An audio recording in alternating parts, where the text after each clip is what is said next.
Hey everybody, what is going on? I am Maximus Rex and this is Big Baby Reviews. Today is Rob Liefeld Day. We are looking at his latest issue of the New Mutants from back in the early 90s. This is issue 91, cover dated July 1990.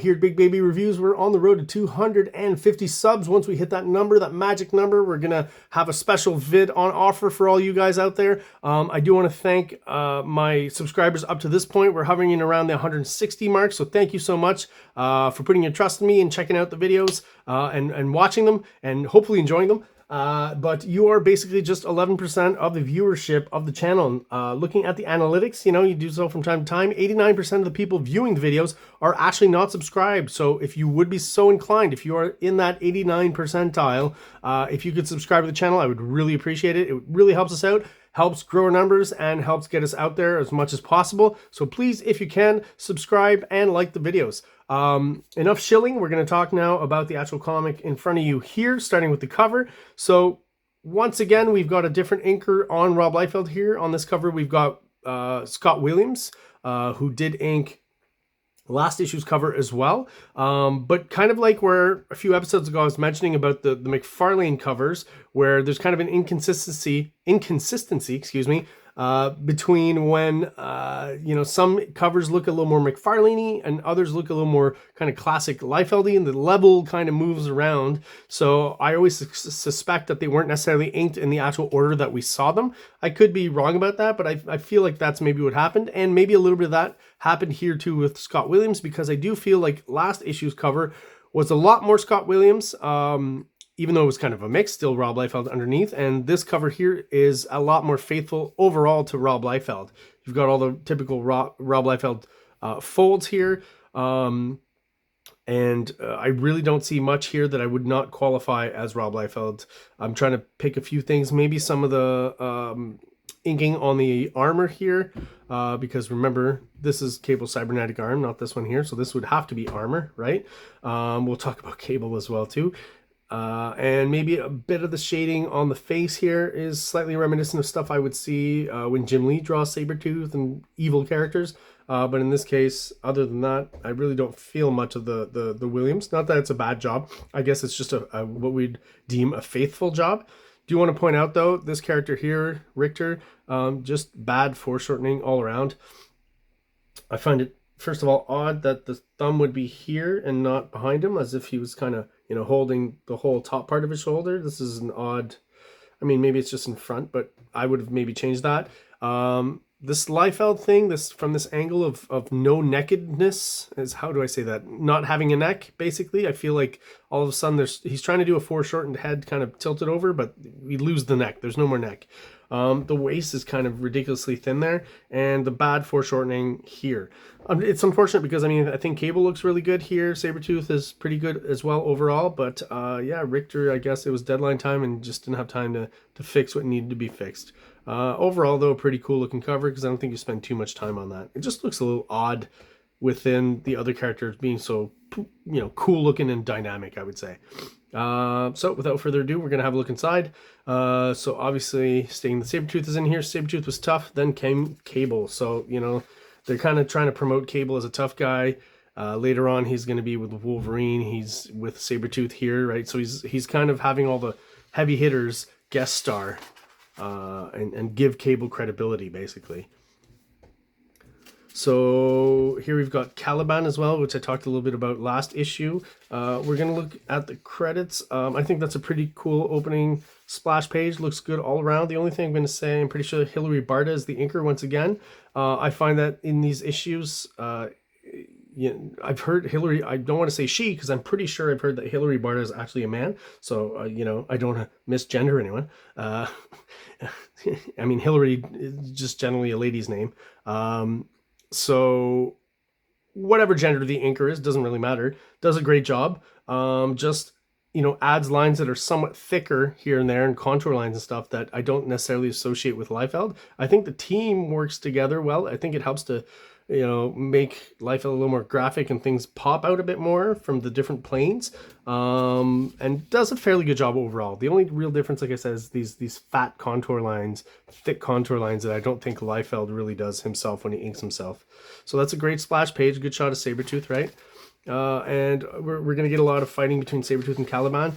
Now, Caliban has this weird thing. You'll see, just like Cable, the inconsistencies in his costume that I mentioned last issue that we're going to talk about more this issue.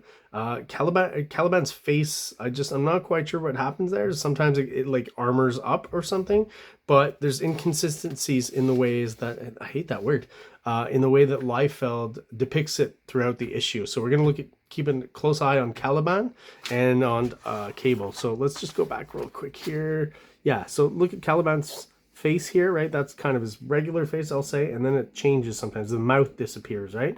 Oh, and one thing too, I think this is a totally McFarlane kind of mouth here. That's kind of Rob Liefeld taking some McFarlane there. That angled kind of mouth.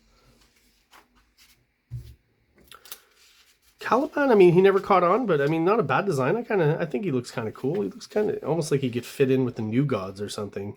Maybe that's where the inspiration came from, because you know, Kirby's got the other character called Calabac, so the name only, right? I don't think they resemble each other. And just going to mention the thick borders, which I do think he probably gets from McFarlane, right? I think I talked about that in one of the McFarlane reviews, is thick black borders, which fine. Good enough, you know, he can do that. I love when things pop out of the panel here. I think Sabretooth has done well because his arm overlaps other panels, doesn't obscure any important details or anything. I will mention once again, just like last issue, the way he depicts Sabretooth's costume, I just find a little weird. The fact that, you know, it's supposed to be a full body costume, but then either underwear on the outside or some sort of design around the crotch area. So if it's underwear on the outside, why have, like, you know, cheek popping out here? I think that secretly when Rob Liefeld's drawing Sabretooth, he imagines him as just having those little like brown brief swimsuit issue kind of, is not swimsuit issue, but it's just basic swimsuit down there. What do you call those? Brief swimwear? I don't know. Thankfully, it's not a thong. So I thought these credits were kind of weird. I don't know if I didn't notice from last issue or if this is his first issue. But you've got Louis Simonson, who does the plot. Rob Liefeld is the penciler. Hilary Barta, the inker. Fabian Nicieza, I'm not quite sure how you're supposed to say that. It says scripter. Rick Parker letters, and Mike Rockwitz is the colorist. So Fabian Nicieza scripter, I'm not sure. They're certain to have, I've heard rumbles that back then there were issues between Rob Liefeld and Louis Simonson, between the writer and the artist, and the artist was selling, you know, New Mutants was starting to sell more, and it was clearly because of the art. So, you know, I guess Fabian Nicieza was thrown in to kind of smooth things over and make the comic make sense, I guess, with, you know, there was a give and take and a bit of a tangle there when it came down to the storylines and stuff between Rob Liefeld and Louis Simonson. I don't know all the details, but I've heard about it. Rob's talked about it on Robservations. Listen to that from time to time. So yeah, Sabretooth, I think, like I said, Liefeld just imagines him as wearing this kind of mankini, you know, one-piece brief swimwear. Kind of a Magnola vibe here, right? When you throw that shadow down there. All right, so colorist. Also, when it comes to inconsistencies with Rob, I still can't say that word. Inconsistencies with Cable's costume, the color's doing no favors. So on the cover, I believe the pants are blue. Yeah, the boots are brown or gray or whatever. Here it's the opposite, right? So already it switches. Cover, interior color is blue.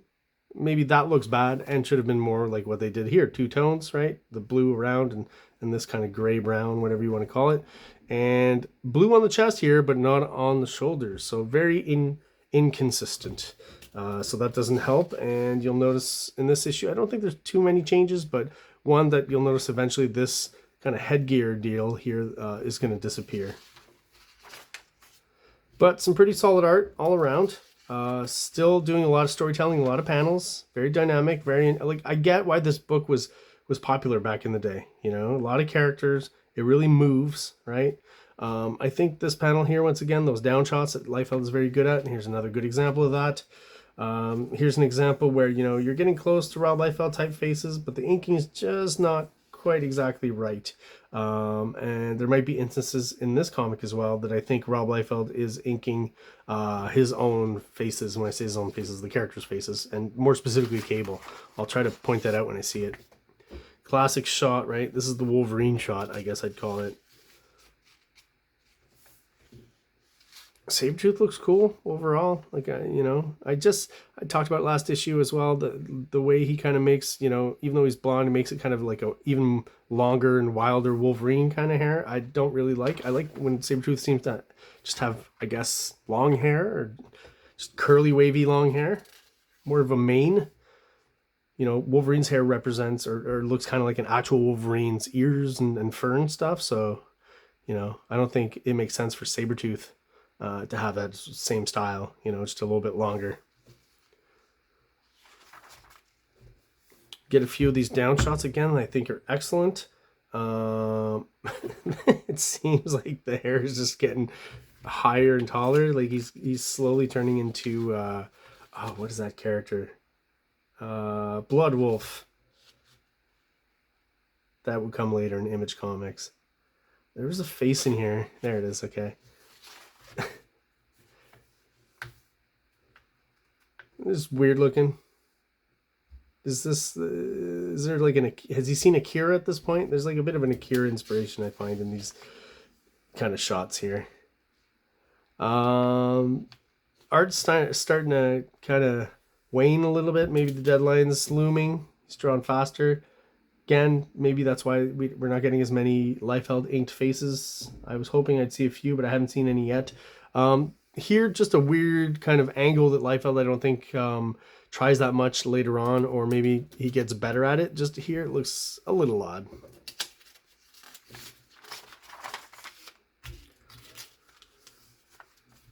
All right, so Sabretooth has been damaged, I guess, or beaten, but they don't do anything. This is a Liefeld trope. I find this, like, you know, there's a lot of storylines where they beat someone, but then they get away somehow because they turn their back.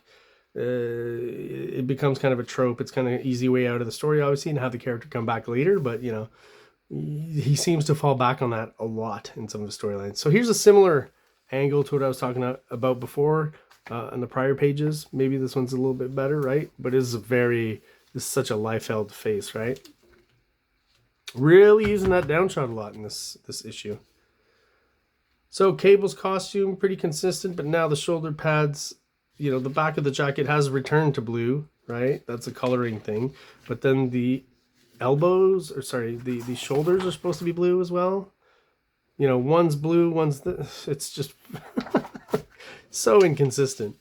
But I guess at this point, you know, maybe going by the seat of their pants and deadline-wise, and, you know, color guides and stuff aren't being sent on time, so there's a bit of confusion there. So, like, I can almost think, I feel like Liefeld may have inked these two faces here, right? The line seems finer, the hair, you know, than even down here. So these would be two candidates where I would like to ask Mr. Liefeld if maybe he inked those two faces. So here's, yeah, another shot of then Caliban with no mouth, right? But then now his nose is almost completely disappeared, which is different from what we saw at the beginning of the issue. So yeah, another character whose, you know, facial features just are very inconsistent. Here's an example where the inker, I feel, takes over a little bit more, but it makes the drawing just a little more dynamic and interesting, and maybe there's more volume to the figure, you know, even though they're using bolder blacks and thicker lines than maybe Liefeld would. But yeah, no, there's something about this that I really like here. This whole shot. And again, he's doing, you know, he's not a double splash, but this is just one regular splash with the insert or inset panels, right? To move the story along a little bit with some story points. I think that's a great way to kind of look at a splash page, right? Not just as one big singular image, but as one big singular image that you can work around and add smaller images and story beats, right? Really like this for some reason. I feel there's almost a slight McFarlane quality to that panel. So yeah, so we still got the headgear, and, you know, let's say from this point on, since this is days later, for him not to have it, that would make sense. But in the last instance where you see him within that same scene, already lost the headgear. Maybe he took it off in between, but, you know, were there a panel showing that? Okay. But I just don't see that here. And sometimes I wonder, is that like just a missed toe inking, Right now, Sabretooth just has 4 toes. I feel like this space here could have been that extra toe that was not inked. Or not drawn, maybe. Liefeld using more of that vertical panel here. And here's a good panel where I feel like we get the basic Rob Liefeld stuff that he usually does. But man, oh man, does the inking not help him here. Rob Liefeld always draws kind of weird profiles, I would say. But yeah, something messed up here. Like this character in profile here almost looks like a burn victim or something. Or like something happened to his face. And again, the very thick lines, you know, on the jaw down here are not very Rob Liefeld-y or Rob Liefeld-ish. The arm design changes all the time, the cybernetic arm, right? So here's some more changes. Clearly, he's taking the jacket off, but he's got something else on underneath. Still wearing the pants and the gear from earlier. And this is Richter watching Cable Train, basically, in the danger room. And this is kind of a sequence to show you how badass Cable is, basically. He doesn't give up. He doesn't quit. Even at his age, geez, he must be like 1,000,000 years old or something, and he keeps at it. You know, he's constantly working out. Funny sequence, but like even Cable, like, you know, after going through the training, I guess defeating the training room enemies or the danger room enemies, he's like, yeah! It was like, you know, it was like he's won a football game or something. It's just, thought that was kind of funny. And again, very Rob Liefeld, but with the inking, it almost ends up just making the character look older rather than Liefeldian. I love coming up with all these adjectives. So there you have it. That was New Mutants 91, cover dated July 1990. Did you enjoy it? Do you have any comments? Do you have any answers to my questions? Feel free to leave them below. We're on the road to 250 subs, so if you are not subscribed yet and you enjoy the videos, please do so. I would very much appreciate it. Thank you to my loyal subscribers out there, the 160 plus of you who are still watching the videos. Thank you for your loyalty. Hope you enjoy the videos and hope everyone out there has an awesome day. Like! Subscribe! Like! Subscribe!